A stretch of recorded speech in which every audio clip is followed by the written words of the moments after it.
আজ বাবরি মসজিদের প্রস্তাবিত স্থানে এলেন তৃণমূলের সাসপেন্ডেড নেতা ও ভরতপুরের বিধায়ক হুমায়ুন কবির। গতকালই তিনি মুর্শিদাবাদের রেজিনগরে বাবরি মসজিদের শিলান্যাস করেন আর আজ নিজে এখানে আসেন। গতকালের মতো আজও অনেকেই অসংখ্য ইট সিমেন্ট রড নিয়ে হাজির হন সেই জায়গায়, অর্থাৎ যেখানে শিলান্যাস হয় সেই জায়গায়, যেখানে তৈরি হবে বাবরি মসজিদ সেই জায়গায়।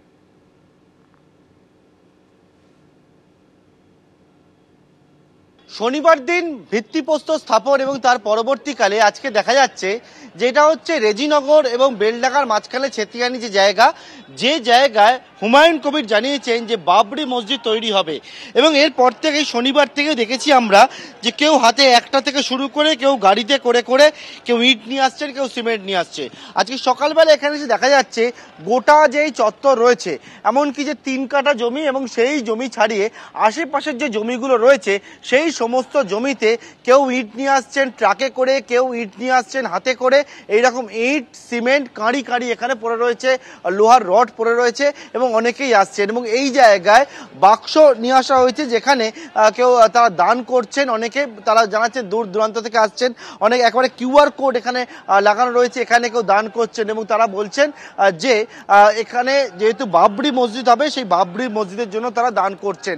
আজকেও দেখতে পাচ্ছি একবার জাতীয় সড়কের যে ধার সেই ধারে এই যে ছেতিয়ানি যে জায়গা রয়েছে সেই জায়গায় কিন্তু বহু মানুষ আসছেন এবং তারা কেউ সিমেন্ট নিয়ে আসছেন, কেউ ইট নিয়ে আসছেন, কেউ বা লোহার রড নিয়ে আসছেন, কেউ বা টাকা দান করছেন এই জায়গায়। অর্থাৎ হুমায়ুন কবির যে জায়গায় জানিয়েছিলেন যে বাবরি মসজিদ হবে শনিবার দিন ভিত্তিপ্রস্তর স্থাপনা, এবং এই জায়গাতে আজকে হুমায়ুন কবির তিনিও নিজেও আসেন এবং নিজে হাতে কয়েকটি জায়গায় যে জায়গায় বাবরি মসজিদ হবে সেই জায়গায় ইট রাখেন এবং এখান থেকেও তিনি তার পরবর্তী যে পদক্ষেপগুলো রয়েছে, কর্মসূচি রয়েছে সেই বিষয়ে ঘোষণাও করেন।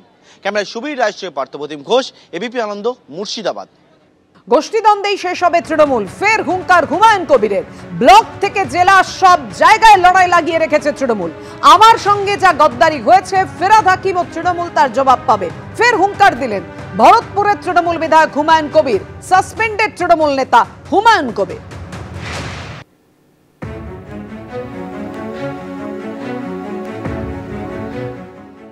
তৃণমূল এই করেই শেষ হবে। তৃণমূলের যে অভ্যন্তরীণ লড়াই, বুথ থেকে অঞ্চল, ব্লক থেকে জেলা, রাজ্য সব জায়গাতে লড়াই লাগিয়ে রেখেছে তৃণমূলের সর্বোচ্চ নেতারা। পাপের প্রায়শ্চিত্ত তাদেরকে করতেই হবে। আর আমার সঙ্গে যে গদ্দারি করেছে ববি হাকিম, তার জবাব ববি হাকিমও পাবে, তৃণমূল পার্টিও। গোষ্ঠীদ্বন্দ্ব মুর্শিদাবাদ জেলায় একটাই ছিল, সেটি স্বয়ং হুমায়ুন কবির নিজে। উনি বেরিয়ে গেছেন আর আজকে সকাল সেখানে 50,000 মানুষের তৃণমূল কর্মী সমর্থকদের মিছিল হয়েছে। এই ভরতপুরের মানুষ পরিষ্কার করে দিয়েছে তারা ধর্মনিরপেক্ষতার পথে হাঁটতে চান, তারা মুর্শিদাবাদ জেলাকে বিজেপির দালালদের হাতে তুলে দিতে চান না। উনি যদি এতই ক্ষমতা থাকতো 2019 সালে যে বাবরি মসজিদ তৈরি করার কথা বলছেন, ওই বাবরি মসজিদ যারা ভেঙেছিল, এক ধাক্কা অর দো বাবরি মসজিদ তোর দো বলে কর সেবা করতে গিয়েছিল, নরেন্দ্র মোদীর হয়ে ভোট চাইতেন না, তাহলে বিজেপির টিকিটে তিনি মুর্শিদাবাদ লোকসভা কেন্দ্রে প্রার্থী হতেন না, আর মোদীজির সেবক বলে ফির একবার মোদী সরকার স্লোগান দিতেন না। ওনার পুরোটাই রাজনীতির জন্য এই ভণ্ডামি, সেটা মুর্শিদাবাদের মানুষও ধরে ফেলেছে। আর যত এই মানুষের কাছে বেআব্রু হয়ে যাচ্ছে তত বেশি করে কোণঠাসা হচ্ছে। এবিপি আনন্দ, এগিয়ে থাকে, এগিয়ে রাখে।